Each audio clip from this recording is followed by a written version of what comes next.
Leo, have you ever felt like you knew all the English words, you studied all the grammar, but when you opened your mouth in a real conversation, you still sounded a little robotic?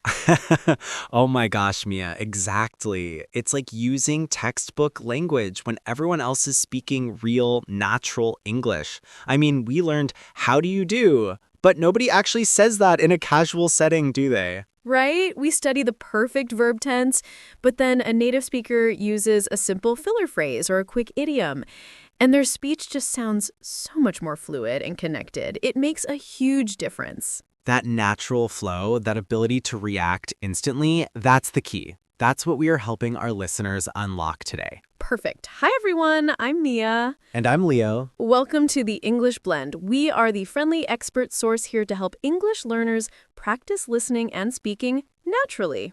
Today, we're diving into the top 10 phrases to sound more natural. These aren't complex idioms, they are essential, everyday connecting phrases. We've picked 10 expressions that replace longer, more formal phrases and will immediately make you sound like you've been speaking English for years. Exactly. So grab your coffee, maybe a notebook, and let's get started. Okay, let's jump straight into number one. This phrase is simple, but it's used all the time instead of saying, wait a moment, or please stop for a second. Are you talking about phrase one, hold on? Bingo.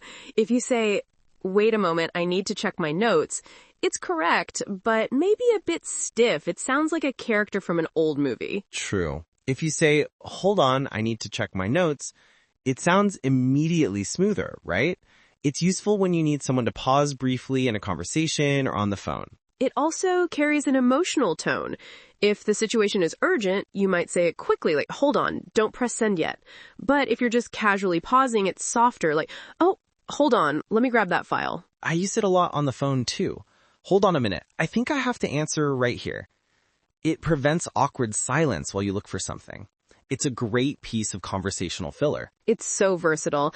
Moving to number two. This one is massive for replacing you're welcome, which, while polite, can sometimes feel a bit overly formal when talking to friends. Let me guess. It's phrase two, no worries? You got it. I love no worries. It implies that whatever they thanked you for was zero effort or that their small mistake was totally acceptable. It's super casual and friendly. The key is that it works in two situations. First, as a relaxed replacement for you're welcome. Mia, thanks for getting me coffee. No worries, Leo. And second, when someone apologizes for a small thing. If someone accidentally bumps into you and says, oh, I'm so sorry, you can say, no worries, I wasn't paying attention either. It's much friendlier than saying, it's okay. No worries feels much more forgiving. It shows warmth. Okay, on to number three. This is how you show genuine engagement when someone is explaining something to you or perhaps sharing a difficult situation. Instead of repeating, I understand, which can sound a bit cold sometimes. You mean phrase three, I get it. Exactly. I get it. It's short, clear, and conveys empathy quickly. For example, it's really hard learning new vocabulary every day. You can respond, oh, I get it. It takes a lot of effort. That's a perfect example. I understand sounds like you're confirming a piece of information. I get it sounds like you share the feeling or the complexity of the situation. It shows true understanding. And we should note, learners, that I get it is often shortened further in very quick speech to just got it. Leo, are we moving on now? Got it. Got it. Let's talk about number four. This one is purely for agreement, but it adds intensity. When someone states something obvious or something you strongly agree with, you don't just say, yes. Are we talking about phrase four? You're telling me? This is one of my favorites. Yes, this is a great example of a phrase that you cannot translate literally. If you translate it literally, it sounds like a question. Are you telling me this information? But in conversation, it means the total opposite. It means, yes, I know that already, and I completely agree with you. It's used to emphasize agreement or shared frustration. Scenario. This week at work has been incredibly stressful. You reply, you're telling me I've been working overtime every night. It's a very natural reaction. It shows strong emotion and shared experience. If you use, yes, I agree, it's fine, but you're telling me, gives that immediate natural spoken expression. Try that practicing in front of the mirror, listeners. Okay, number 5 is crucial for storytelling, especially when you have a really long, complicated story and you need to jump straight to the conclusion. Phrase 5, a long story short. Precisely. This signals to your listener that you are about to skip all the boring details and give them the key takeaway. It helps maintain the flow of conversation. We've all been in that situation when someone starts telling a story about why they were late and they begin 3 hours before the actual event. So I woke up and the cat was on the counter and then I realized I hadn't gone grocery shopping, and then you interrupt yourself and say, long story short, the train broke down and I missed the meeting. Perfect. It manages expectations and shows you respect the listener's time. You should use this when you feel yourself getting bogged down in details. Absolutely. Moving on, number 6. This phrase is used when you're about to share a fact or a piece of information that the listener might find highly surprising or unbelievable. That sounds like phrase 6, believe it or not. It is. It's such a fun phrase because it sets up the punchline perfectly. It creates anticipation. Example, believe it or not, Leo is actually a really good cook even though he only eats instant noodles on the podcast. That's a low blow, Mia, but it's true. See how it works? It highlights the surprising nature of the information. It's great because it's a quick, clear sentence that prepares the listener for something unexpected. It signals, I know this sounds crazy, but trust me. Okay, number 7 is about compromise, concession, or acknowledgement. When someone makes a point and you might not be 100% on board, but you accept that they have a valid reason. That's phrase 7. Fair enough. Yes, it's the perfect, neutral way to end a small disagreement or discussion without having to completely change your mind or apologize. If I say, I know you want to watch the action movie, but the comedy is shorter and we need to sleep early tonight. You could reply, fair enough, let's watch the comedy. It shows respect for their perspective. You're recognizing that their reason is legitimate, even if you still prefer the action movie. It's much more natural than saying, I agree with your reasoning. Speaking of natural conversation, I have a fun fact that relates back to how sometimes textbook greetings fail us. Lay it on me. This happened to a friend of mine who was learning English. He had religiously practiced the standard greeting, hello, how are you? I am fine, thank you. The classic dialogue exercise. Exactly. But then he moved to the US and everyone was greeting him with phrase 8. What's up? Or how's it going? Nodding. That's a classic American greeting. It doesn't actually require a serious answer about your health. His first few weeks, he took it literally. When someone said, what's up? He would point to the ceiling and say, the ceiling is up.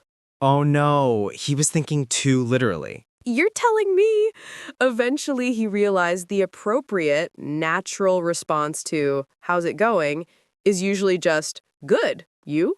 Or, not bad, or even just, hey. That's a great illustration that phrase 8, casual greetings like, what's up, or how's it going, are essential to sound natural, but they require a non-literal response. They're just conversational hooks. That was a great story. Let's finish the top 10. Number 9 is essential for maintaining conversational flow when you need to change topics, return to a previous point, or just introduce the next subject. The mighty transitional word, phrase 9. Anyway, or so. They seem small, but they carry a lot of conversational weight. When you've finished a tangent, or if the phone rings and interrupts you, you say, anyway, as I was saying. Or if there's a lull in the discussion, you jump in with, so, what are we doing this weekend? It's a verbal bridge. They are short, clear sentences that prevent awkward silence and signal to the listener that the conversation is moving. Avoid just starting a new sentence abruptly. Use one of these words first. And finally, number 10. This is how you acknowledge that someone has provided valuable input or a new perspective you hadn't considered. It's polite and conversational. It validates the other person's contribution. Example, We should probably start studying earlier in the morning when we're more focused. You reply, that's a good point. I usually study late, but I should try that. It shows you are listening and engaged. It contributes to that friendly, easy-to-follow conversation style we aim for. Wow, we covered a lot of ground. 10 simple phrases, but they transform your English instantly. They truly do, but simply knowing the phrases isn't enough. You need to know how to use them naturally. Let's share some actionable advice now, our practical tips for our listeners. We promise 3 to 5 actionable steps conversationally. I'll start with tip 1. Focus on the sound, not the spelling. This goes back to things like, I get it. In fast speech, native speakers merge words together. We call that linking or reductions. Exactly. When we say, I get it often sounds like, I get it. If you try to enunciate every single word perfectly, you will slow down and sound unnatural. Listen for the rhythm and the combined sounds. So listen to how we say hold on versus hold space on. The flow is key. Try practicing the phrases quickly, almost blurring the words together slightly. Tip 2. Use filler phrases to buy time. If you sound robotic, it might be because you pause completely when searching for the right word. Natural speakers use short, clear sentences and conversational fillers. Things like, well, or like are incredibly helpful. They keep the momentum going. If I ask you a tough question, Leo, you might start with, well, that's a tough one? And those fillers don't just buy time, they also add emotional tone. Starting with well often means you are about to disagree or provide a nuanced answer. Tip 3. Don't wait for perfection. Focus on utility. We want our listeners to start using these phrases today. If you wait until your accent is perfect or your grammar is flawless, you'll never start using conversational language. A phrase like fair enough is short and clear. It's easy to drop into a conversation immediately. Prioritize using these natural phrases over perfect conjugation. That's great advice. And my final tip, tip 4, find an English-speaking shadow. This means choosing a movie character, a YouTuber, or another podcast host, maybe us, and really focusing on how they deliver these phrases. Like shadowing, mimic their intonation, their speed, and their delivery of phrases like, believe it or not, or you're telling me. That imitation is powerful practice. To summarize, listen closely to the rhythm, use those natural filler words, don't strive for perfection, and practice imitating native speech. Got it? I get it. Since we talked about phrases that help with summarization, let's add 2 related idioms that are fantastic for sounding natural.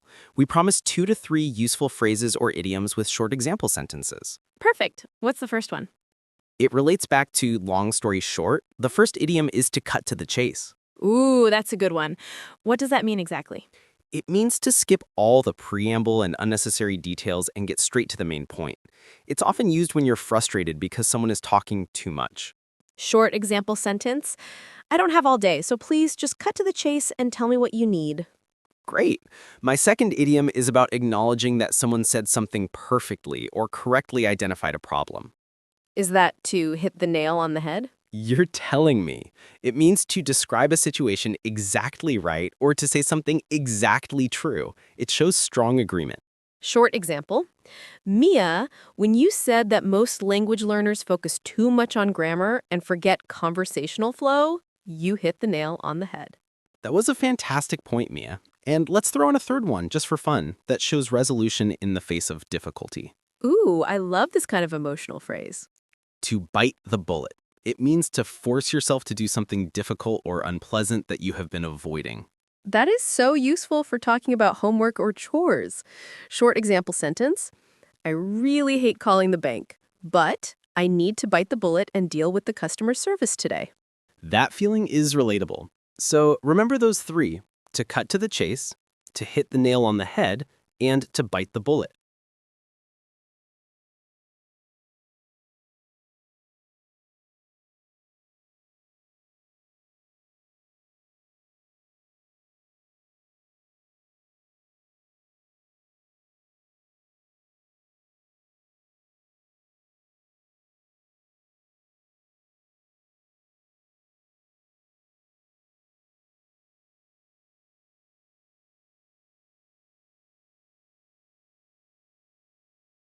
That was a fantastic deep dive into conversational English. We covered 10 essential phrases, from hold on to that's a good point. We also provided 4 practical tips: focus on sound, use filler words, aim for utility over perfection, and try shadowing. The main takeaway, listeners, is that sounding natural is about connection and flow, not just vocabulary. These phrases are your bridges between sentences. Use them daily. We highly encourage you to pick 2 or 3 phrases from today and commit to using them in your next English conversation, whether that's with a teacher, a friend, or even just texting. No worries if you mess up the first time. Exactly. Practice is the key to mastering natural spoken expressions. Thank you so much for joining us on the English Blend today. We hope this episode helps you feel more confident and fluid in your speaking. I'm Mia. And I'm Leo. We'll catch you next time. And next week, we are tackling a tricky topic: how to apologize sincerely without using sorry every time. You won't want to miss it. See you then. Bye.